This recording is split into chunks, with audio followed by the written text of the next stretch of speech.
बिस्मिल्लाहिर्रहमानिर्रहीम अस्सलामुअलैकुम। DGISPR major general Ahmad शरीफ की धुआंधार प्रेस कॉन्फ्रेंस। सानेहा 9 मई के हवाले से अब तक क्या तहकीकात हुई उन्होंने बता दिया। इसके साथ साथ किन लोगों को अब तक सजाएं हो चुकी हैं, मिलिट्री ट्रायल कितने लोगों का होगा और इमरान खान पाकिस्तान तहरीक इंसाफ का मुस्तकबिल क्या होगा। यह प्रेस कॉन्फ्रेंस खास तौर पर पाकिस्तान तहरीक इंसाफ के लिए कितनी खतरनाक साबित हो सकती है। और इसमें एक और पोशीदा पैगाम जो कि मौजूदा इस वक्त एक केस चल रहा है सुप्रीम कोर्ट ऑफ पाकिस्तान में, उस हवाले से भी बड़े इंटरेस्टिंग चीजें सामने आ रही हैं। लेकिन जो इंपॉर्टेंट चीज है वो मेजर जनरल अहमद शरीफ की ये प्रेस कॉन्फ्रेंस, इसमें एक वाज़ेह पैगाम, उस पैगाम के तहत उनका यह कहना था कि सानेहा 9 मई में जो भी मुलव्विस अफराद हैं उनके खिलाफ बिला तफरीक कार्रवाई होगी। लेकिन इसकी तफसीलात में जाने से कबल DGISPR की इस प्रेस कॉन्फ्रेंस में सबसे जो खास तौर पर नोटेबल चीज थी वो उनका एग्रेशन था। वो जिस तरीके से प्रेस कॉन्फ्रेंस कर रहे थे, वो कौम ने देखा किस तरीके से जज्बात, इमोशंस के साथ, यानी उन चीजों की तर्जुमानी करते हुए जो एक फौजी करता है। यकीनन इसमें उसमें वो जज्बात भी शामिल थे। दूसरी तरफ उन्होंने कुछ वीडियोस भी दिखाए। वो वीडियोस जो शोहदा की फैमिली से रिलेटेड थी, उसमें क्या क्या चीजें दिखाई गई वो आपके सामने हम रखेंगे। और इस पर पाकिस्तान तहरीक इंसाफ का एक्सपेक्टेड रिस्पांस क्या होगा उससे भी हम आपको आगाह करेंगे। लेकिन जो सबसे इंपॉर्टेंट चीज इसमें है कि अब तक कितने फौजियों के खिलाफ या फौजी अफसरान के खिलाफ कार्रवाई हो चुकी है, उस हवाले से भी मेजर जनरल अहमद शरीफ ने वाज़े तौर पर मीडिया के सामने भी रखा। और अब तक सानेहा 9 मई के हवाले से जो भी तहकीकात हो रही हैं उन तहकीकात पर भी बड़ी तफसील के साथ उन्होंने रोशनी डाली है। वो तफसीलात हम आपके सामने रखेंगे। प्रेस कॉन्फ्रेंस तकरीबन 1 घंटे से ज्यादा पर मुहित थी, लेकिन चूंकि अब तक की जो सिचुएशन है मैं प्रिसाइज करके कुछ मोटी चीजें आपके सामने रखूंगा। और फिर जो उनसे सवालात पूछे गए हैं वो सवालात भी इंतहाई इंटरेस्टिंग है, क्योंकि हमारे जहनों में या अवाम के जहनों में कुछ सवालात उभरते हैं सानेहा 9 मई से रिलेटेड, और उससे रिलेटेड बहुत सारे ऐसे सवालात किए गए जो आपके जहनों में उभरते हैं। उन सवालात का DGISPR ने क्या जवाब दिया, एक एक चीज आपके सामने हम रखेंगे। लेकिन सबसे पहले आगाज करते हैं जब DGISPR अहमद शरीफ साहब ने अपने प्रेस कॉन्फ्रेंस का आगाज किया। उस प्रेस कॉन्फ्रेंस के आगाज में उन्होंने जिस तरीके से अपने जज्बात से, अपनी इमोशन से बड़ा एक स्टेटमेंट जो पढ़ा, उस स्टेटमेंट में उन्होंने कैटेगोरिकली कहा कि जो भी प्लानर्स हैं, जो भी इसमें मास्टरमाइंड हैं, जो भी एग्जीक्यूटर हैं, उन तक पहुंचने के लिए हम कोशिश कर रहे हैं।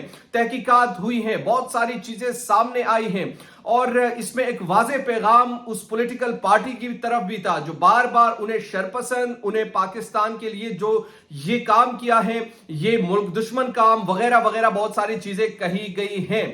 अब इमरान खान का एक पर्सपेक्टिव इसमें शुरू दिन से था कि इस चीज की तहकीकात होनी चाहिए, लेकिन DGISPR ने कहा कि इसकी तहकीकात हो भी रही है और फौज ने खुद एहतसाबी से अमल शुरू किया। खुद एहतसाबी से मुराद कि फौज के अंदर जिन लोगों पर शकूक शुबहात थे या जिन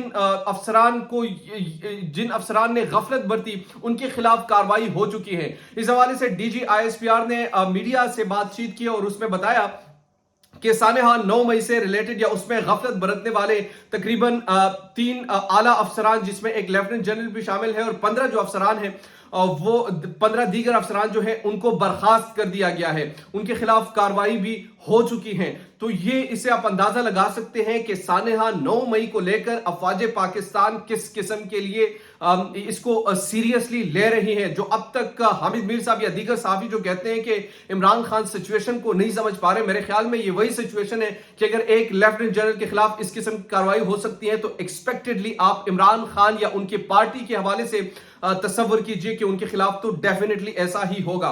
अब अच्छा, सवालात में आने से कबल के जो सवालात पूछे गए, क्योंकि इंटरेस्टिंग चीजें मुझे उस प्रेस कॉन्फ्रेंस में वो सवालात नजर आए, इसमें एक और बड़ी इंपॉर्टेंट चीज कही गई। उन्होंने कहा कि हमारे पास सबूत आ चुके हैं और वो सबूत नाकाबिले तरदीद हैं। सबूत को अभी तक मीडिया के सामने तो नहीं रखे, लेकिन उन्होंने कहा कि मजीद भी हम कलेक्ट करने की कोशिश कर रहे हैं।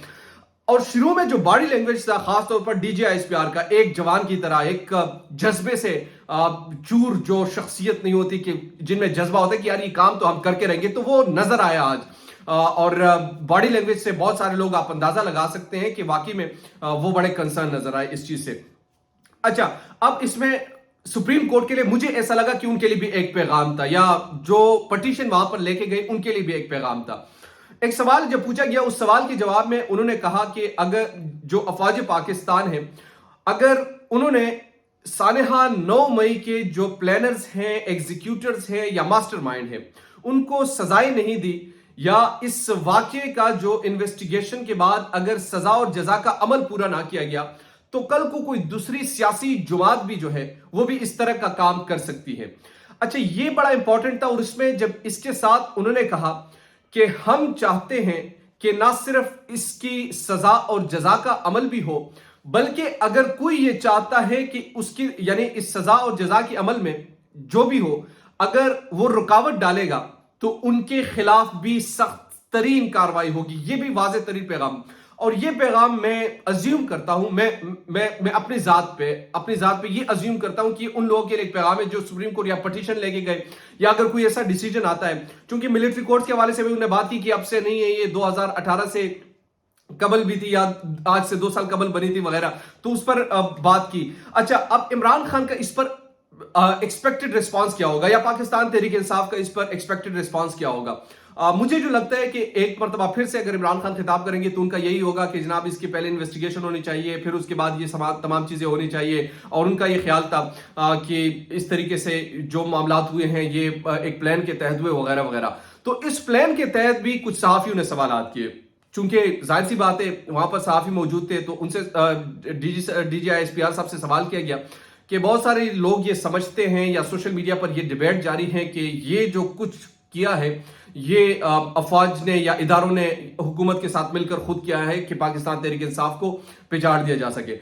तो उस पर वो खासे बरहम भी हुए, और डीजी ISPR उस पर काफी उन्होंने अपने जज्बात का इजहार किया। क्या फौज खुद चाहेगी कि वो अपनी बेतौकीरी करवाए? क्या फौज खुद चाहेगी कि वो अपने शोहदा की इस तरीके से तजलील करे? क्या फौज खुद चाहेगी कि वो अपने ही तंसीबात पर खुद हमला करवाए? क्या फौज खुद चाहेगी कि वो ये काम करवाए? तो एक बड़ा लंबा जवाब दिया और बड़े एग्रेशन के साथ दिया।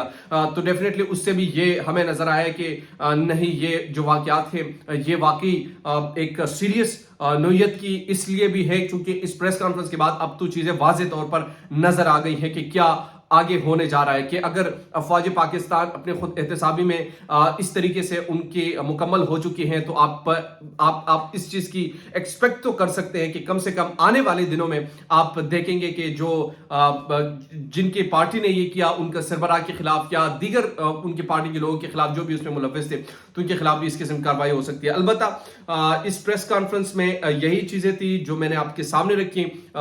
इसके अलावा यानी एक वाज़ेह तौर पर यह पैगाम था कि हम जो है ये सजा और जजा के अमल में किसी रुकावट को कबूल नहीं करेंगे। हम ये अमल पूरा होने देंगे और हम ये करके दिखाएंगे। चूंकि उनका ये कहना था कि शोहदा की फैमिली हमसे सवाल कर रही है, और अगर अब आज हमने ये ना रोका तो फिर कल को जो है वो हम दूसरी सियासी जमात को भी नहीं रोक सकेंगे। फिर इसके साथ एक और बड़ा इंपॉर्टेंट सवाल किया गया कि इमरान खान साहब चाहते हैं कि आप उनसे मुज़ाकरात करें। डीजी ISPR से सवाल किया गया एक सहाफ़ी ने, तो डीजी ISPR साहब ने उन पर रिस्पांस दिया और उन्होंने कहा कि जब फॉर्मेशन कमांडर्स की एक मीटिंग हुई थी तो उसकी जो अलामिया सामने आया था प्रेस रिलीज, उस प्रेस रिलीज में बाकायदा तौर पर कहा था कि अफवाज पाकिस्तान चाहती है कि तमाम स्टेक होल्डर जो पॉलिटिकल स्टेक होल्डर्स हैं, तमाम सियासी जमातें जो है, बल्कि उनने लफ्ज इस्तेमाल किया डीजी ISPR साहब ने कि तमाम हकीकी सियासी जमातें। अब हकीकी सियासी जमातें कौन सी, अब इसमें भी इंतखाब करना जरूरी है। तो वो उस एलामिया में कहा गया कि जनाब ये जो सियासी जमातें हैं तमाम इकट्ठे हो जाए ताकि कौम जो है वो सुख का सांस ले, कौम के लिए ये माशी जो हालात है वो भी बदल जाए वगैरह वगैरह। तो ये चीजें उन्होंने अपने प्रेस कॉन्फ्रेंस में रखी। दीजिए नौमान खान को इजाजत, अल्लाह निगहबान।